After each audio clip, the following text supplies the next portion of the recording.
Hi, folks. This is Lee W. Mowen, the host of the Cincinnati and Dayton Sports Podcast. I've been hosting my podcast on Anchor for some time now, and let me tell you why it's the easiest way to make a podcast.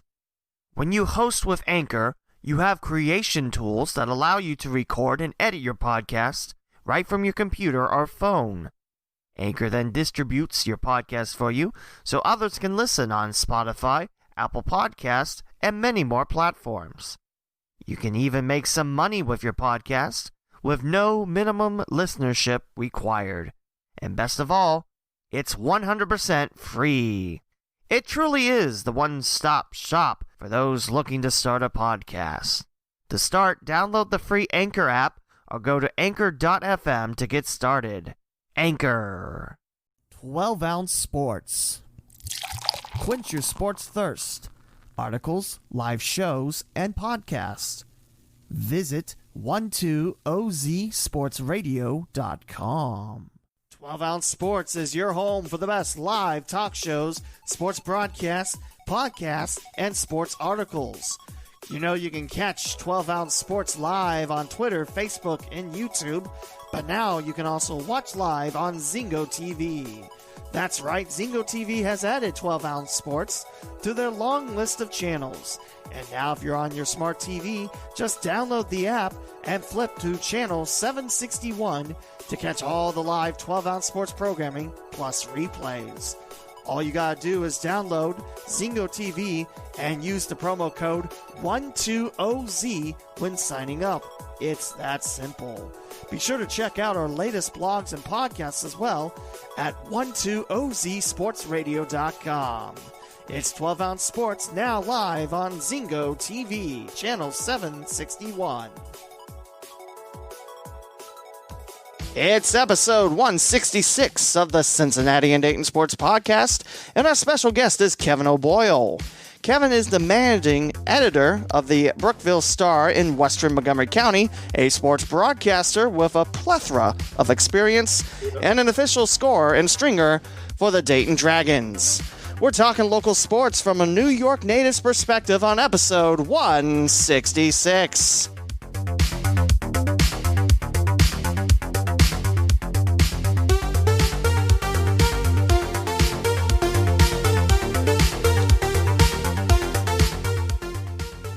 Welcome to the Cincinnati and Dayton Sports Podcast with Lee W. Mowen.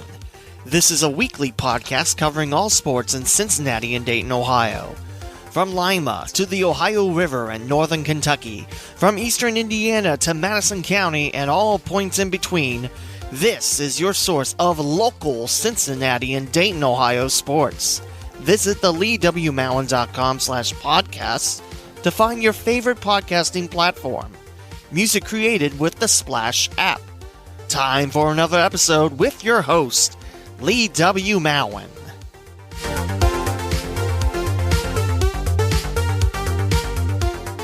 Back again with a new episode. It's episode 166 of the Cincinnati and Dayton Sports Podcast, and I'm joined by my co-worker at the Dayton Dragons and good friend, Kevin O'Boyle. Kevin, great to hear from you.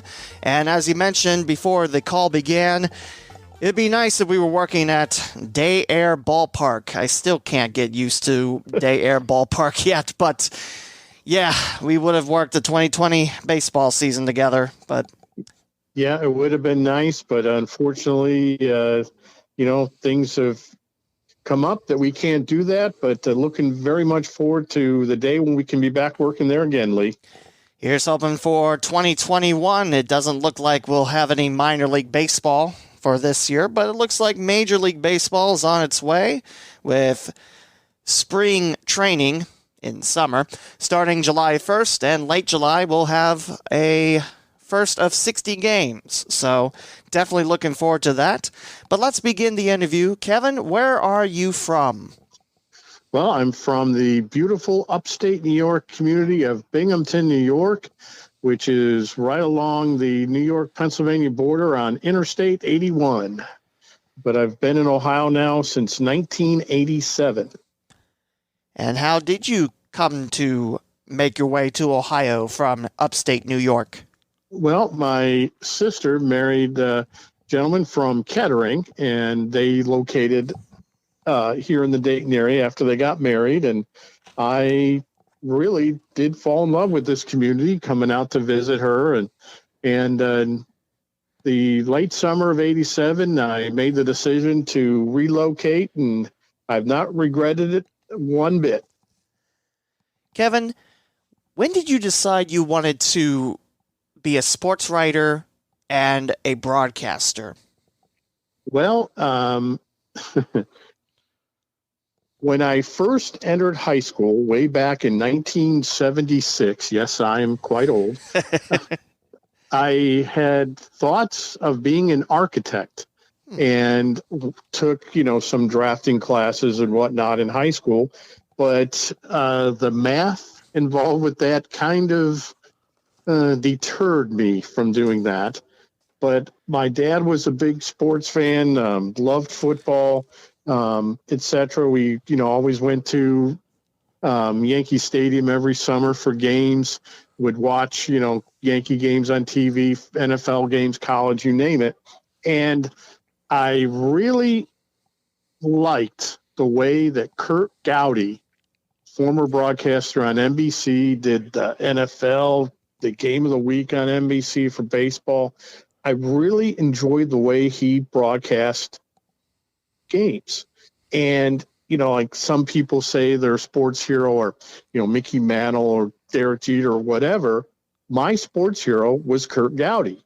And when I realized that being an architect was probably not going to be in my future, I then set my sights on becoming a sports announcer.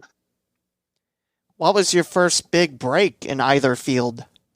First big break, I was a junior in high school at Binghamton Central High School, and we had a club, was called the Audio Visual Club. And one of the things they did were tape the boys' basketball games. Now, that was used by the basketball coach to review that previous game, etc., much like, game film used for sports. But I asked the advisor for that group if they ever thought of, having someone broadcast the game while they were taping it.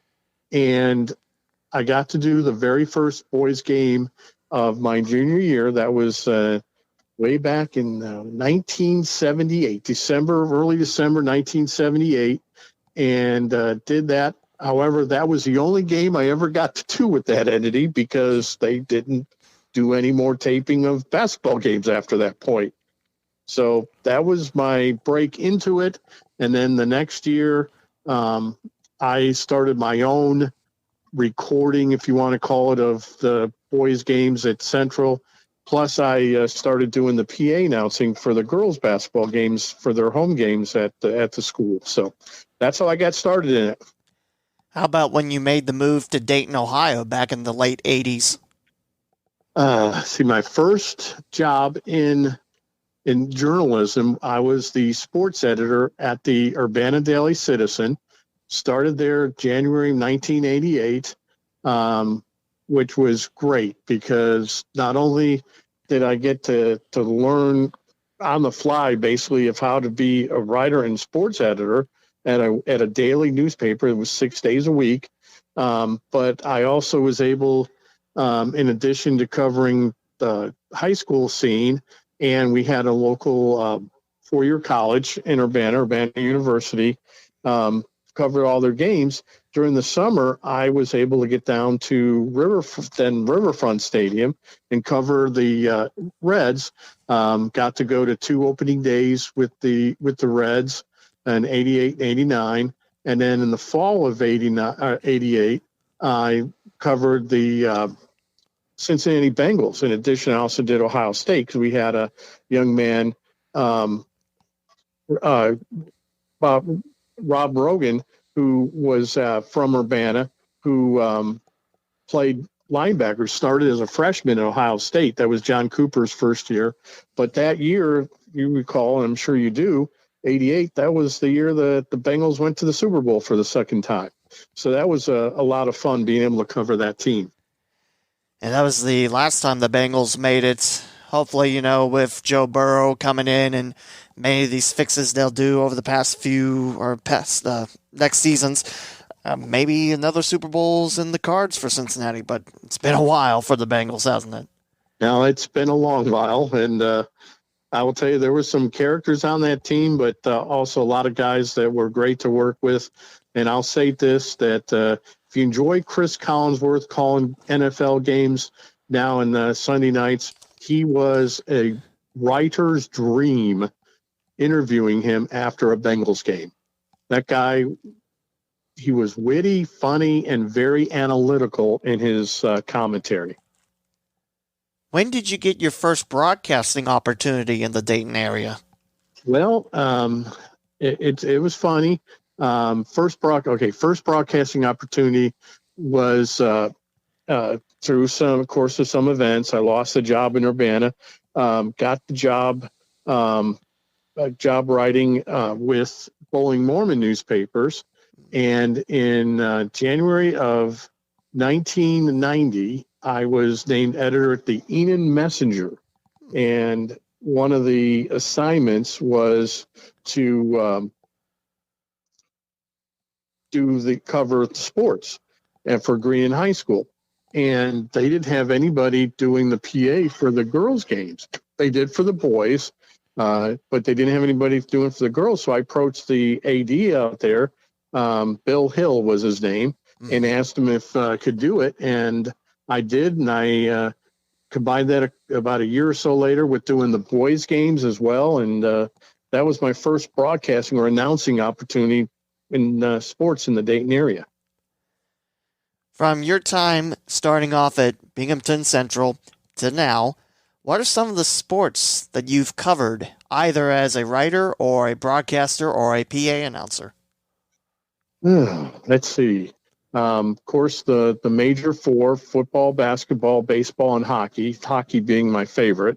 I was very fortunate. I played for one season while I was in college at the University of Scranton, where I went to college, played the sport of hockey.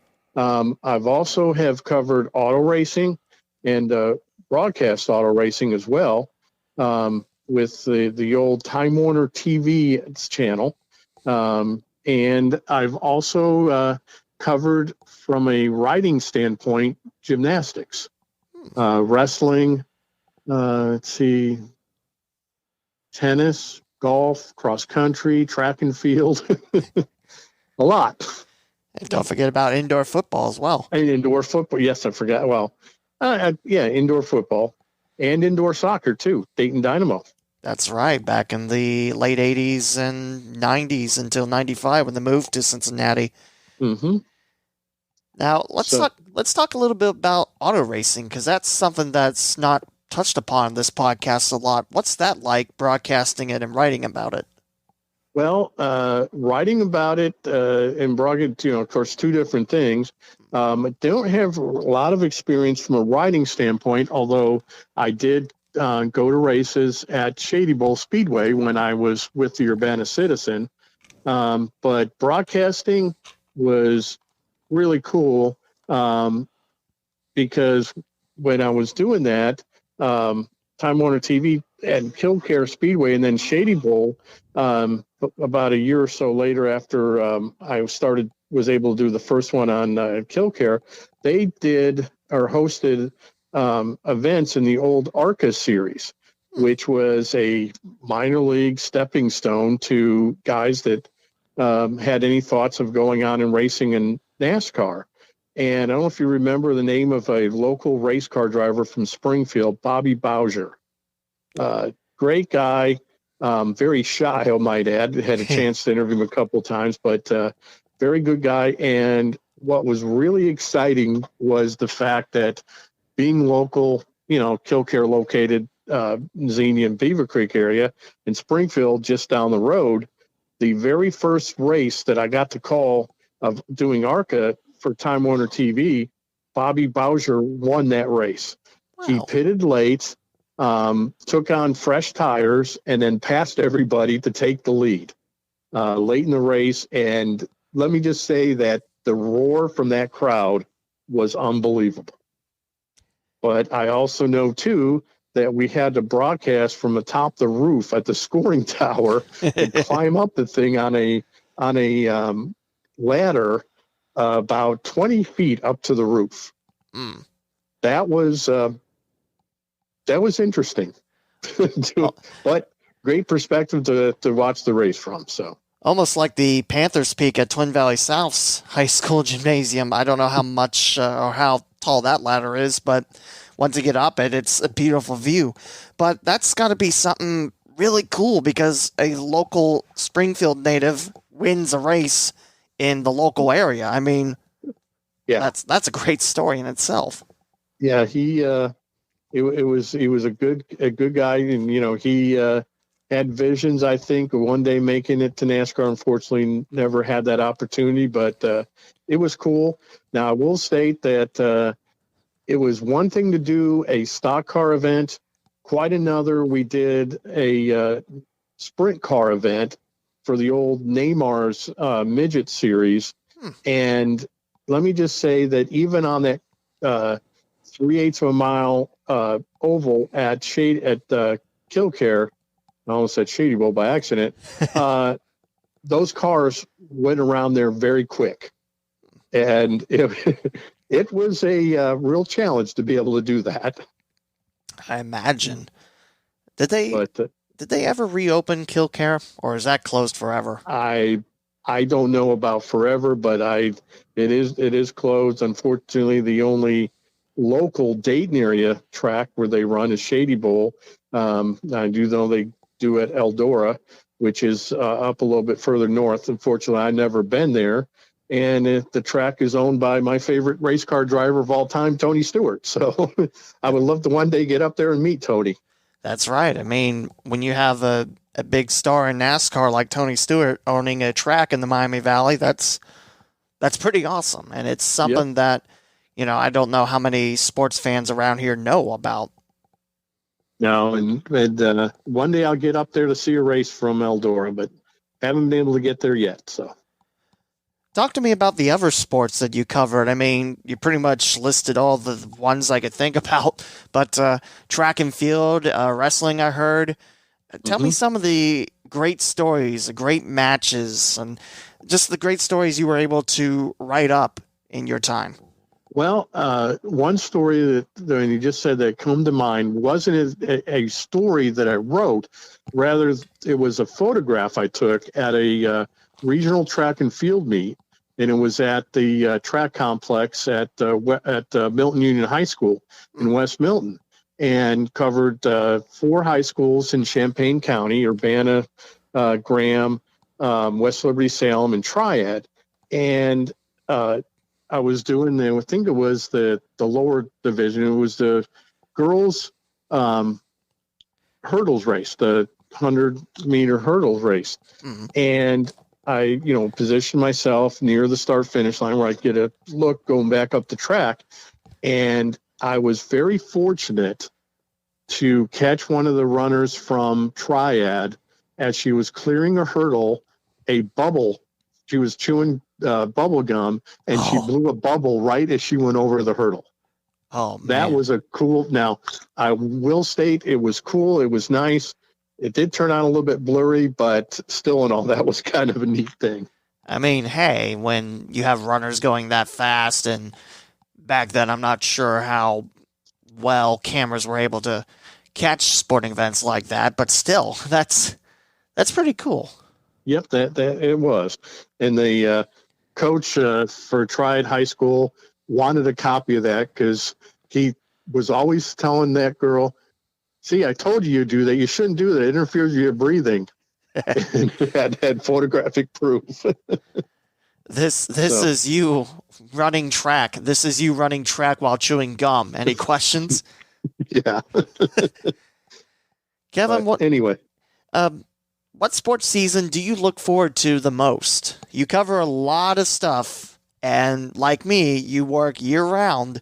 What's your favorite sports season and why? Well, I'm going to say I have 2 favorites.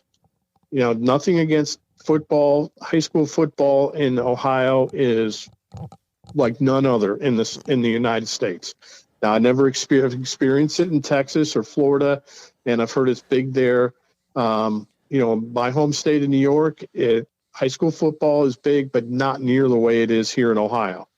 But my two favorites are the winter because of hockey and summer because of baseball. I have been a almost near lifelong baseball fan. I started following baseball in the summer 1969. Of course, that was the year of the Miracle Mets. Mm-hmm. And my dad told me after I rooted for the Mets to win that World Series that in his house were Yankee fans. And then after that, we started going to Yankee Stadium. So that wasn't a bad trade-off, I don't think. No. But hockey, of course, because that's a sport that I played growing up and played in college, and had the wonderful opportunity to have been able to be the broadcaster for two minor league pro teams here in the Dayton area, the Bombers and the Gems. So, talk to me about your experience with the Dayton Bombers and Gems. Well, Dayton Bombers, like I said, I was broadcasting with Time Warner TV, and the producers, directors told me they were going to start doing the Gems games, and they needed somebody to provide color. The main play-by-play announcer was going to be Gary Lowe, who was the radio broadcaster for the Bombers at the time. Mm-hmm. Now, mind you, this was in the early 90s at Hara Arena, and I did the color analysis of those games.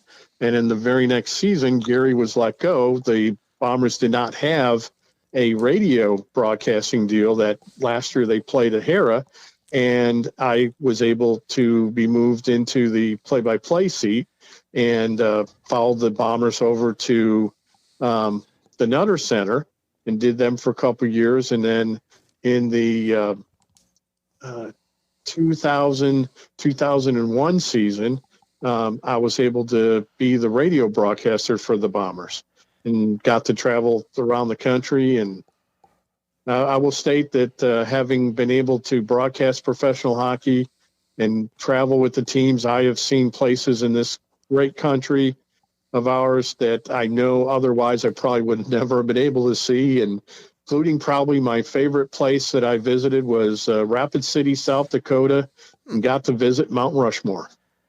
Very nice. And that was during the Bombers days, or is that the Gems? That was the Gems, and the Gems played the Rapid City Rush in the first round of the playoffs, and that would have been the 2010-2011 season. So that we visited out there in South Dakota in late March, early April of 2011. So you got to see the Bombers when they were closing out their era at Hara Arena and making the move to Wright State University's Nutter Center. What was the switch like? Well, I know that there's a lot of people that have emotional attachments to Hara Arena just because that's where hockey was born in the Dayton area back in the 60s, and the crowds at Hara were great. Unfortunately, there were circumstances that authored in the Bombers moving from there to the Nutter Center, and unfortunately, the crowds never got to the point of filling up the Nutter Center like they did at Hara. There were a couple of games that they did have big crowds out there, which was very nice and very loud and boisterous and all that. But while the amenities for the team were great out the Nutter Center, just the fact that you had this huge seating bowl that could not get filled like it did at Hara, kind of was disappointing a little bit. I forget if it was you that told me this, but I think the only time the Bombers sold out the Nutter Center was when Dale Earnhardt Jr. was in town. Yep, that certainly was the case, and unfortunately, that was not when I was affiliated with broadcasting any of their games. But yep, that was the only one and only time. It's such a shame too, just because the Bombers, you look at their history at Hara Arena, and it was hard to get a ticket while they were there. But then they moved to another center, which at the time, 5, 6 years old. Okay, maybe not built for hockey. It's more for basketball. You had to take out section 200 of the stands, but at the same time, that was a nice new arena, and it's sad that it just didn't carry over to the other side of town. Right, very sad. But I will state that the dressing room for the Bombers out there at the Nutter Center was unbelievable. Top shelf. Probably on par with the teams in the NHL. In fact, NHL exhibition game out there, start of the 2000 season. It was the very first game played in the state of Ohio by the Columbus Blue Jackets. They were playing the Nashville Predators, and because of doing games on Time Warner TV, I was the play-by-play announcer for that game. And that is by far my favorite moment in all of my days of broadcasting sports, was getting to do an NHL game. Even though it was preseason, it doesn't count that way in my book. Hey, it's an NHL game. NHL is NHL. Yeah, I made it to the show. I forgot there was an NHL game there. I knew that the Cleveland Cavaliers, did they play a couple preseason games during the days? That I couldn't tell you. I don't know, but it might be the case, yep. But still, I mean, it's really, really cool. Kevin, are you familiar with the book Hockey in Dayton, A History of Pictures by Chuck Gabringer? No, I'm not. That's a book I recommend if you're interested. I got it off Amazon. But I think it's from that book where it mentions the Bombers were supposed to build like a practice rink where the Mills Morgan Pavilion is now. That's where Wright State's basketball teams practice. Mm-hmm. And I just wonder, what would hockey be like if the Bombers actually went through with that and built that practice rink? Well, I would think that it would have not have. They would have stayed out there. Of course, there was talk in the late 2000s. Costa Papisa, former owner of the Bombers, of putting an arena in downtown Dayton by the convention center. But I think they would have stayed out there. Now, would it have made any difference from a financial standpoint with the team? I don't know. I can't answer that. But it didn't happen. It would have been nice, but it didn't happen. And, and I saw the plans for that facility, but didn't materialize. You know, I bet if that did happen, Beaver Creek would call that home, and that would probably be a very rockin' hockey rink.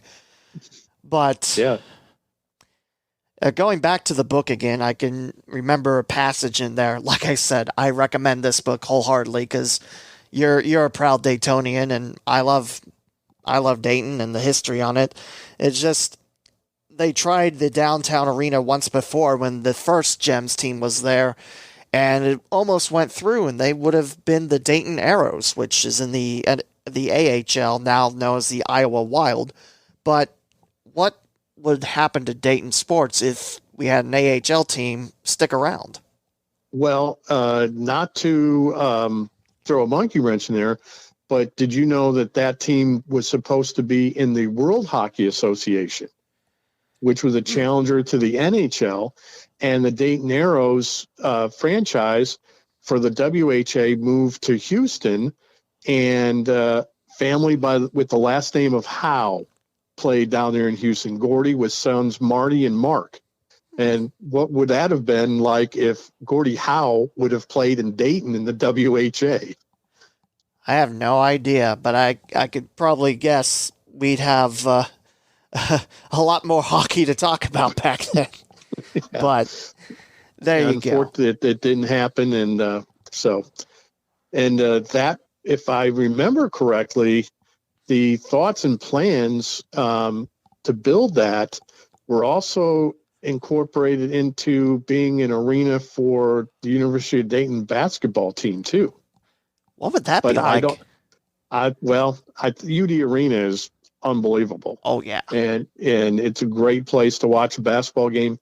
You know, what would it have been like? I don't know. But so anyway, that's one of those woulda, coulda, shoulda things. So I mean, if you think about it, the Flyers playing downtown, and that's that's not terribly far from the campus, but it's not terribly close like UD Arena is.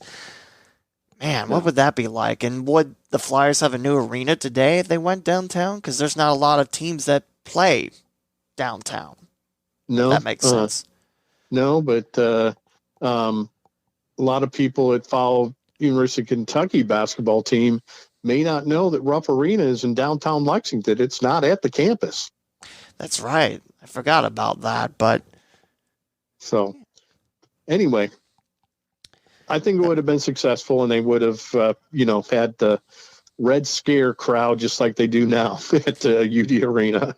oh yeah, they're a loyal bunch.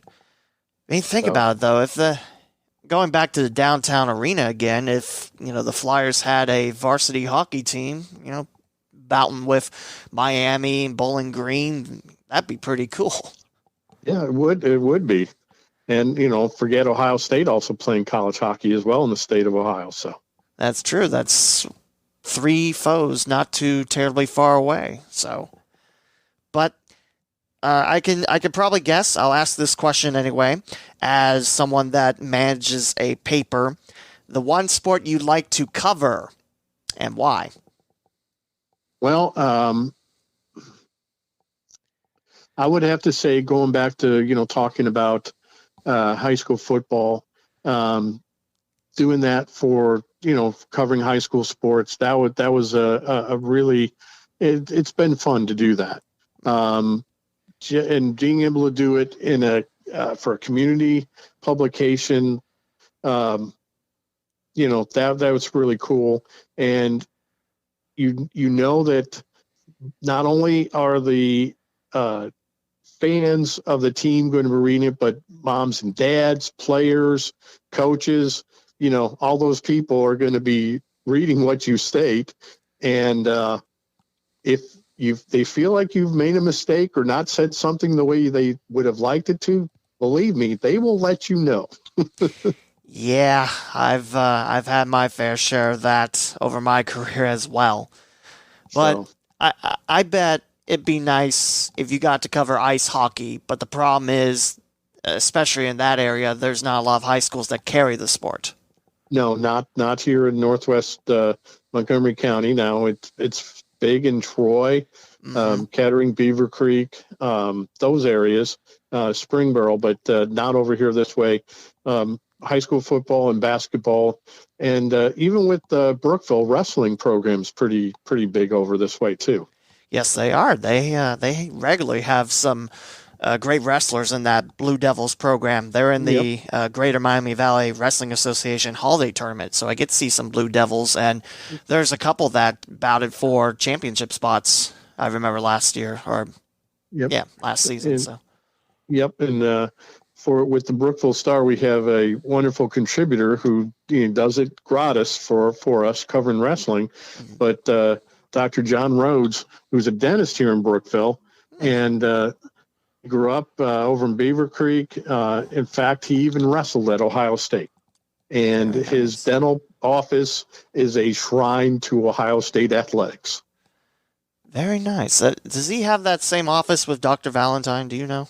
No. There's two separate locations, but it's very close to where Dr. Valentine's office is, though. See, that was my dentist back then, and there was some Ohio State stuff. I didn't remember they shared the office or not, but that's pretty cool, and that's neat to have in Brookville, Ohio, US of A. Yep. Doc Rhodes I call him Doc. He bleeds red and scarlet and gray.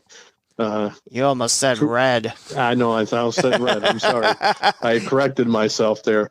But yeah, he's a big Buckeye fan. So anyway, let's get back to your career, and it's a very long career. And this question is, it covers a lot of people, but some of your favorite athletes, games, and venues as someone that has been in sport. Well, venues with high school, and then just recently, a couple of years ago, doing college football. I've had the opportunity to broadcast in some big-time college football stadiums and NFL facilities. Ohio Stadium, when I was broadcaster with on WSWO out in Huber Heights doing the Wayne Warriors, and got to do it there. Also got to broadcast a game up at Fawcett Stadium up in Canton. I guess it's Tom Benson Hall of Fame Stadium now. Yeah. But right there next to Hall of Fame. And also had the opportunity to broadcast a couple of times down at Paul Brown Stadium in Cincinnati. And then just recently, with a friend of mine, gentleman Doug Brown, helping him with Central State University football broadcast, got to do a game over at Lucas Oil Stadium. Mm-hmm. Now, when we were over there, they put us in the same room where the TV cameras go into when they're, there for an NFL broadcast. And it was 4 stories straight down to the first level. Ooh. And if you had vertigo, you were in trouble in that broadcast booth. Yeah, 4 stories, man. Hope you're not afraid of heights. But then again, I guess it could be worse. I assume at Lucas Oil they have catwalks up there. Well, yeah, but we rode the elevator up and all that, so we didn't have to cross any catwalks high above the field. Thank goodness for that. But that's still cool. You got to call a game there, the home of the Colts, and that was the Circle City Classic, wasn't it? Yep. It was, and it was against Central State's big rival, Kentucky State. That's a great rivalry, isn't it? Oh, yeah. Big rivalry. And it was just great being over there and, not that far away and able to call a game from over there. So those are some big time venues. Yep. Big time venues. But I'll say too, not to answer something you didn't ask, but we're talking about the opportunities in games. When I was in college, I was broadcaster on the radio station at the University of Scranton. Mm-hmm. And I remember the call letters, WYRE, we're your radio's edge. And this sticks in my memory. But in my junior year, it was the spring of 1983, the University of Scranton played for the men's Division III national title. And it was played at Grand Rapids, Michigan, at Calvin College and Seminary, and Michigan, and got to go out there and broadcast that game. So I've got to call a national championship game at the college level and an NHL game. So those are 2 big, good memories to have from broadcasting. Let's swing over to baseball now. Mm-hmm. How did you wind up with the Dayton Dragons? Well, good friend of ours, too, in the broadcasting circles, Tom Michaels. Mm-hmm. He was, good friends with Tom Nichols, who is the longtime broadcast voice for the Dayton Dragons. And Tom asked him, this was back, it would have been 5 years ago now, start of the 2016 season. Of course, 4 years by calendar year, but 5 seasons ago. But they were starting to use a computer program to track the stats for minor league baseball. They had used this program. It's called the Game Day program at the major league level. It is all operated through Major League Baseball, though they have a staff assigned to the minor leagues now. But anyway, they were starting at the start of the 2016 season. And Tom Nichols asked Tom Michaels if he'd like to do that.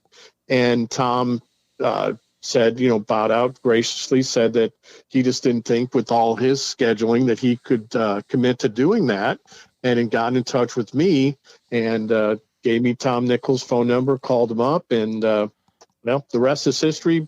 At the end of last year, completed year number 4 with the Dayton Dragons as the data casting stringer for the Game Day program. And I can't think of any better way to lead off this question. What's a computer? What's a stringer? Well, the information you put into the program that you input, of course, it's all what the official scorekeeper at the game states is, how the result of the play is recorded and all that. You enter it into the computer into what is in tech jargon, I believe, a string. And you enter it all in. There's, depending on the play, several steps you have to go into, and you enter it in, and that's where the term stringer comes in, because that's what you're doing. You're stringing in the information. I did question why they call it a stringer, and basically it's an online scoreboard. For those that can't make it, they can follow along on stats like collegiate sports have nowadays, and maybe some high-end high schools. Mm-hmm. Yeah, and that's what the official box score for the game is generated from, and all the stats inputted. So it's pretty important that you get it right. And as you well know, if things don't look right or seem kosher, we get a visit up there in the booth to make sure we're told that it should be corrected. Yeah, but at the same time, it's a great job. I mean, you and I work together, and we have the official score in there, so we have 3 people, and we're pretty much right behind home plate at Day Air Ballpark.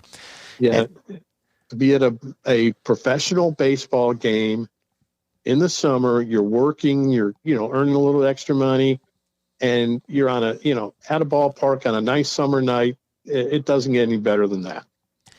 No, I mean, the last 4 years, we're talking about the Dragons making the playoffs in 2017, and that's the only playoff trip that we've seen Dayton do. But at the same time, I mean, there's been some good baseball at formerly Fifth Third Ballpark.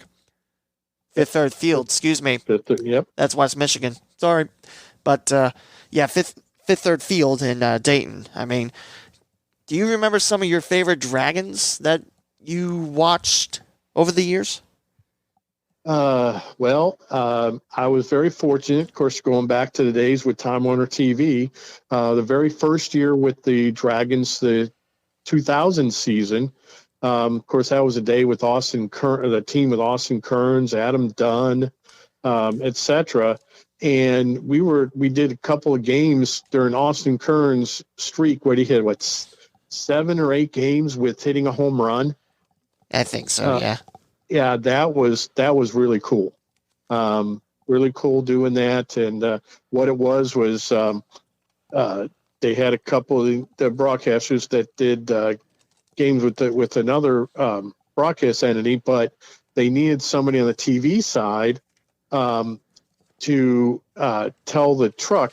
Now, the official term is Chiron operator. That's the program that puts the stats on the TV screen you see. Mm-hmm. And I would communicate with that person who was in the production truck, tell them, who's coming up to start the inning, they've done what throughout the game, et cetera, like that. And if there was a, official scoring decision or whatever, would pass that along. And that's what I did. That was the first year that for the Dragons, and got to spend that summer there. But those 2 guys, Willie Mo Pena, got to see him play there with the Dragons. And of course, most recently, Jose Siri. What a great run he had a couple of years ago. How many straight games did he hit in to set the record? And Hunter Green. Seeing the scoreboard flash 100 miles an hour plus when he pitched was unbelievable for a guy to be able to do that. So anyway. I mean, everyone said that the 102 was the fastest pitch, but I can remember when Chapman was rehabbing in Dayton, and I swear he hit 105. And this is when the old scoreboard was still up, and they only had 2 digits on the miles per hour, so it said 05. Wow, that's the fastest 5-mile-an-hour fastball I ever did see. But I don't know. Maybe I'm making that up. I don't know. I thought. But, yeah, I mean, Jose Siri, who's no longer in the Reds organization, that was a former Dragon I enjoyed watching. There are many others. We got to see Nick Senzel there with the Dragons, who figures to be prominent with the Reds this year. So. Absolutely. That 2016 season, there wasn't a lot of positive points, and the Dragons were only 3 losses away from 100 on the season. But at the same time, Senzel comes in and just, delivers at, I think they stuck him at third base primarily. Yep, third base. Yep. Trying to think of any other Dragons, some that are still in the minor league circuit, and I think could be positive future Reds. I think Stuart Fairchild's got a nice shot. He's a great outfielder, good bat. Jonathan India, we saw, what was that, last year, or was that the year before? The year before. I can't keep my seasons straight. I mean, this year would have been my 10th year with the Dragons doing scoreboard, but, we always said coronavirus kind of wiped that out. But, did you see a while back that the Reds cut like 48 minor league players? And there was a lot of what should have been current and former Dragons. That was a lot. Yeah, they unfortunately with the COVID-19, there's been a lot of changes in a lot of industries and stuff. And with minor league baseball, there were a lot of players that were cut. Now, maybe coming up next year, some of those guys will have a chance to play again. Well, that will remain to be seen. But it was sad. But unfortunately, professional baseball is a business, and in any business, people do lose their jobs from time to time. So, what's your take on minor league baseball shredding 40 teams coming next year? That is going to be hard for a lot of communities. Mm-hmm. There was a great, I don't know if we're allowed to mention sports publication, but there was a great story, Sports Illustrated. Is that okay to mention that? Yeah, that's fine. There was a great article back a couple weeks ago about the state of minor league baseball, and was talking about that very fact that there's communities and teams that are slated to be cut when they contract minor league baseball. But just for fans to note that listen to this podcast, I do not expect the Dayton Dragons to be one of them. No. They mentioned in that story that the franchise value, estimated franchise value for the Dragons is $45 million. And that's at the same level with teams at the AAA level. And there's very few AAA teams that have franchise values that high. And that just shows you that the Dragons, 20 straight years of nothing but sellouts, the connection that the Dayton community has to that franchise and the players over the years. But for the communities that do lose their teams, it's going to be very tough because a lot of communities, that's the thing to do in the summertime. And it's going to be sad because, people losing jobs, not just the players, but people work at the stadiums, families that host players during the season, all that. It's going to be hard in a lot of places. You mentioned already Dayton is safe from this axe, but there's a couple Midwest League teams that aren't. And I think all but one Iowa team is scheduled to get the axe, and I think Cedar Rapids is the only safe team. Clinton, Burlington, and Quad Cities are on that list of teams to get the boot out. Yeah, I couldn't answer for that. I don't know the list, but quite possibly could be, and won't be 14 teams in the Midwest League come when they do get to play again. I will also say, too, they're talking about reclassifying some of the teams as well into different, I guess it'd be different classes. Class A. Yeah. I don't know why I couldn't think of that word for a minute, but Dayton might get a chance to jump a level or two. Who knows? But yeah, who knows? The Dragons are here to stay in Montgomery County, and that's the nice thing. Yep, they are going to be here to stay. So, Kevin, speaking of sports, how has this coronavirus affected you? Well, I mean, other than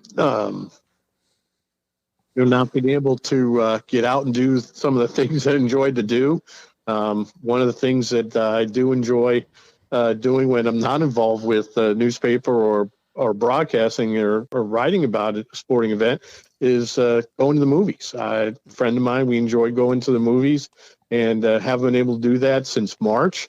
And that's been kind of hard, but just getting through it, taking the steps we need to do to stay safe. I have not known anybody close and personal that's been affected by it, but I do know people who have, family members and stuff. And, I feel for them and feel for what those people have had to go through. Do you see the Dragons taking the field at all in 2020? I don't. Now, I've not heard anything official stating this, but I could state probably with pretty good certainty that without having fans at the major league level, it would be very hard for the major league teams to be able to afford all the way down through what they'd have to pay to field minor league teams. So I don't see it happening at least this year. But next year, certainly do look forward to being able to go back to the ballpark. Sticking with the same topic, do you see high school sports coming back in the fall? Yes, I do. Just the very fact that the high schools are able to do conditioning for the fall and, some of the winter seasons, maybe not competitively playing games like, with basketball, with the AAU programs, et cetera, and a lot of youth baseball and softball leagues have had their seasons cut and stuff. But I do see high school sports coming back. Now, with what protocols in place, that I do not know.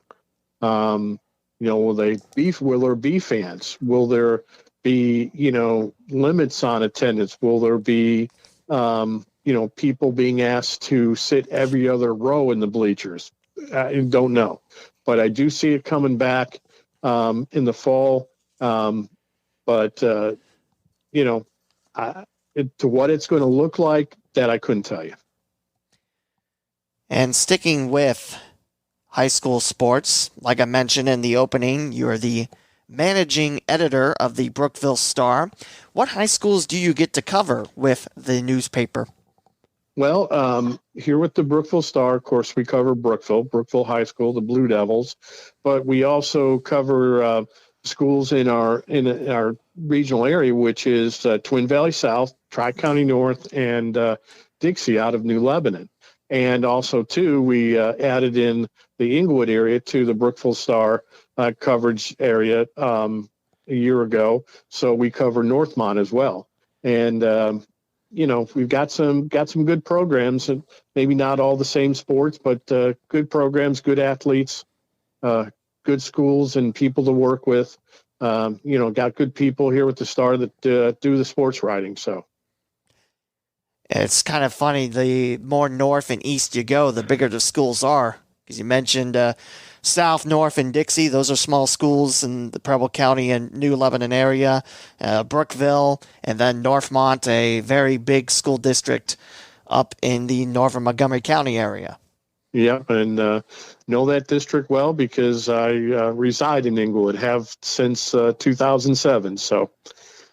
Good school up there, run by good people, good people that I know that run that school district. So it's a very nice area too, Inglewood.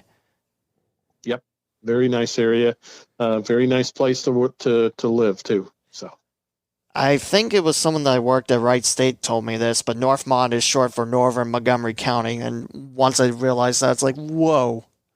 Yep, there were a couple different. I don't know the exact history. I know there are people that do, but the exact history of that school district. But there were separate high schools for both the Inglewood Randolph Township schools, the old O.R. Edgington building, which was at an elementary school. It's no longer there, but the stadium there, that's where the Northmont youth football teams play. That was a high school, and then there was a high school in Phillipsburg. And I don't know when that was all combined, but to come with a common name that fit the area and all that, yep, Northern Montgomery County is how they got the Northmont. When I realized that, it's like, whoa. I think on the history of the name, they took the colors from Randolph Township School, the Bobcats, and I forget how they got the Thunderbolts, but it's a really cool name, and it's probably one of the more unique names in terms of mascot names in Southwest Ohio. Yep. Yeah, Thunderbolt. It is a cool nickname and cool logo too, with that block end with the lightning bolt going through it.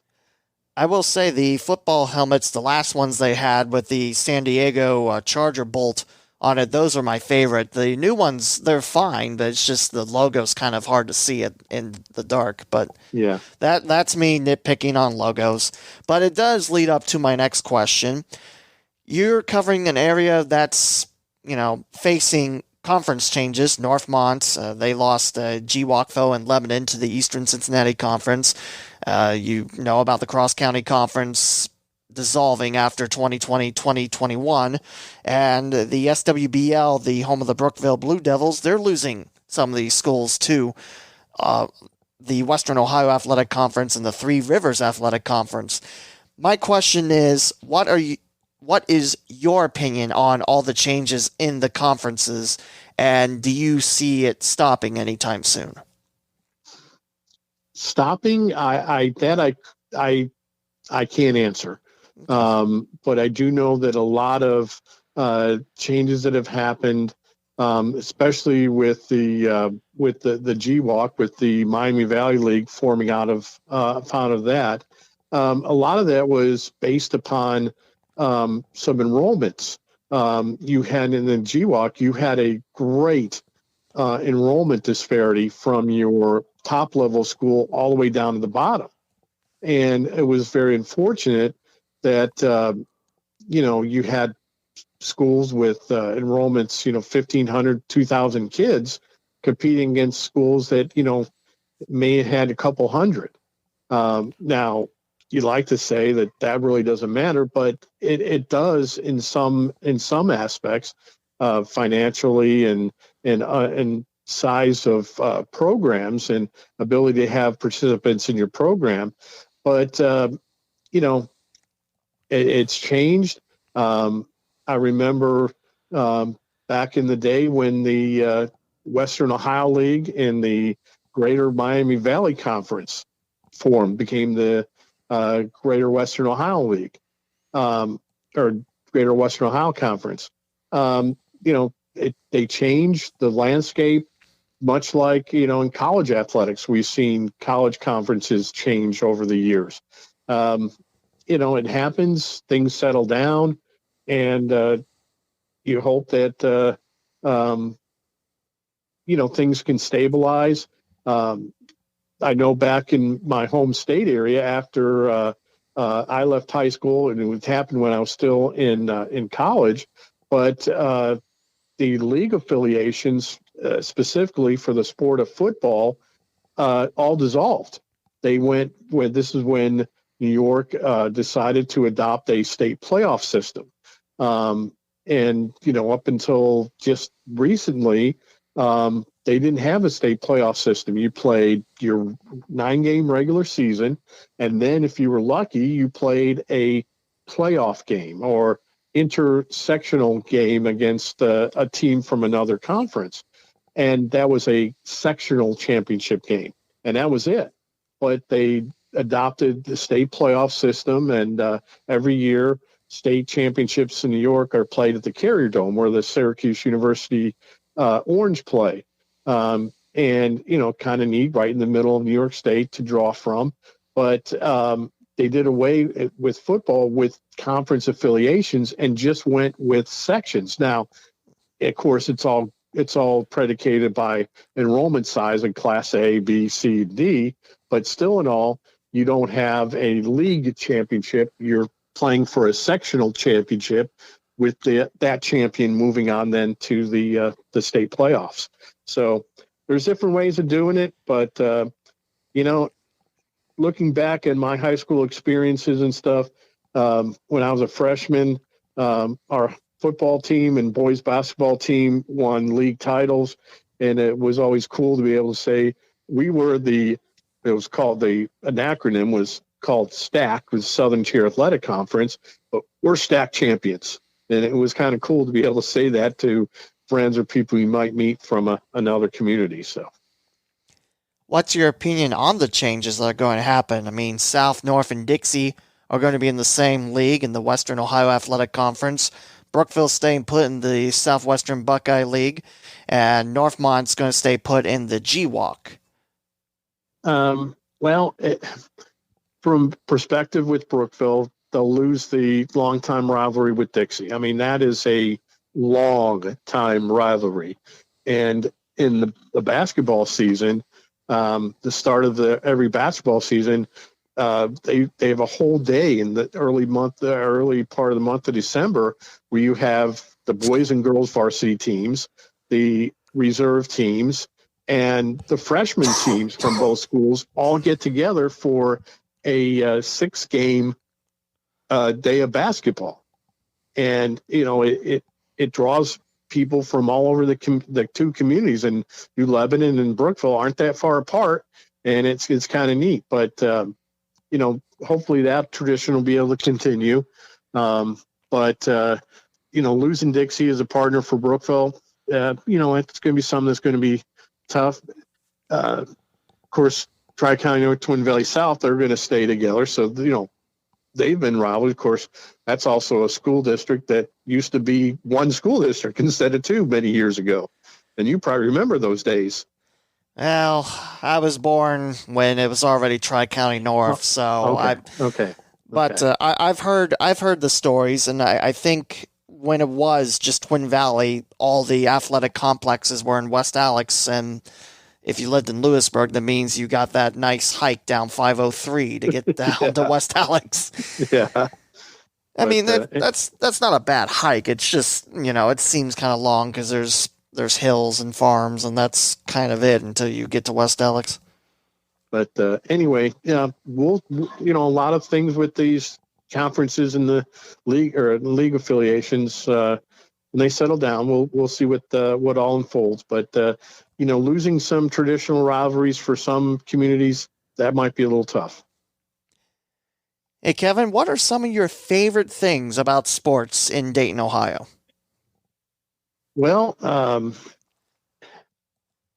I will say that sports in Dayton, I can't remember the song, but there's a song, "The town's not big, it's not small, but it's with AAA or something." But Dayton, it's a nice, good sized metro area, but you have the small community sports field with the minor league teams that have played here, and I've been able to witness and be affiliated with too, and work and broadcast for and cover games. But you also have a major sports field too, with Cincinnati just down the road, with the Reds and Bengals, and then Columbus not that far away either, with Ohio State. And, of course, UD with the national following that they have with basketball and, national games and teams that have come into UD Arena to play throughout through the many years. So it's both got a small town feel and a big town feel to it.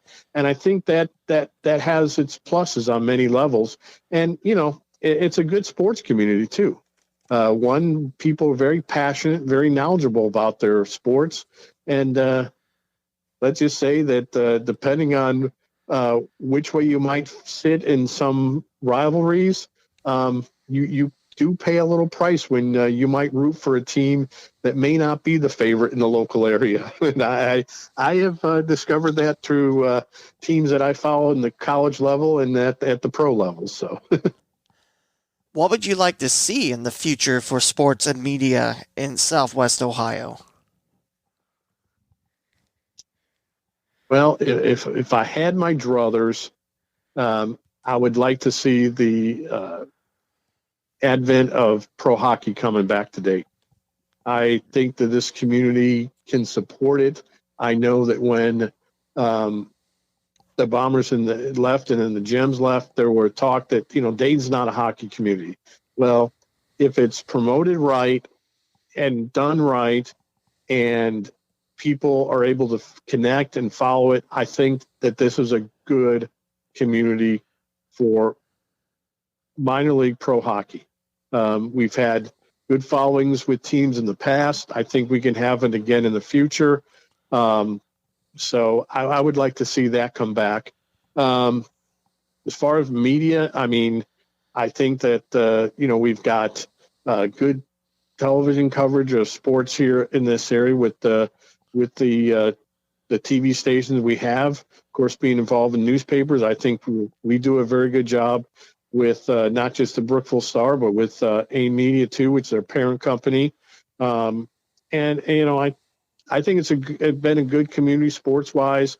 It's just one that I've enjoyed, and I will also say I'm very blessed and very fortunate to have been able to be a part of it and be able to work in it too.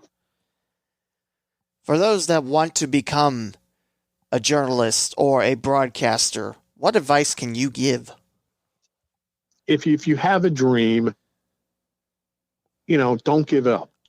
Try it out. If you want to be a broadcaster, you may have to look for some opportunities, maybe at your local youth leagues. If they have a public address system, you might see if you can get involved with doing that. And I've done it with some youth leagues around the area, and it's very enjoyable. In fact, I had a young man just last week was out for a walk. I like to take a walk. No, I don't say I get to do it every day, but I like to take them very frequently. And I was out taking a walk just around uptown Brookville, and young man, I didn't know who he was, and I didn't really recognize him. He said, "Are you coming back to announce our games again?" And I said, he said, for the Brookville Blue Devils youth football team. And I said, "Well, I hope to." And he said, "Well, you're my favorite announcer." I tell you what, that, because I don't do it for myself, do it for the kids. And that just cemented for me, why I do it. But, if you got a dream to do it, give it a shot, try it out. Look for different entities. You may not be able to do it in a traditional way right off the bat. Look for ways you could do it. And, from a writing or journalism standpoint, if you like going to games, like to athletics, and your local publication may not cover your team, go to the editor or sports editor for that publication. See if they might want you to contribute a story from a game or from a school. May not be every single game, but time to time or weekly or whatever. Get your foot in the door. And see where it takes you from there. I did it back when I was a junior in high school. Of course, I was also sports editor for the school newspaper too for 2 years. And, it's taken me 40 plus years through the years. And here in the Dayton area since 1992 of being able to broadcast sports. So it's been fun. It's been real. And I've met a lot of great people, including yourself, Lee, over the years doing it. Thank you, Kevin. I appreciate the kind words. And to wrap up this episode, how can people follow your work and you on social media? Well, social media, I'm on Facebook, but I will state I don't know how to give out the logins for all that other than, you can search my name, and if you want to become a friend, do it that way. We do have a website with the Brookville Star, brookvillestar.net. Our stories are posted there every week, so that's how they can follow us if they want, and from a social media standpoint. Kevin, thank you so much for giving me some time today and talking little sports here on the Cincinnati Dayton Sports Podcast. Well, thank you very much, Lee, for having me on. It's been a pleasure. It's been a lot of fun, Kevin. Thank you again, and that will do it. This is episode 166 of the Cincinnati Dayton Sports Podcast with Kevin O'Boyle, and we hope you'll join this podcast again for episode 167.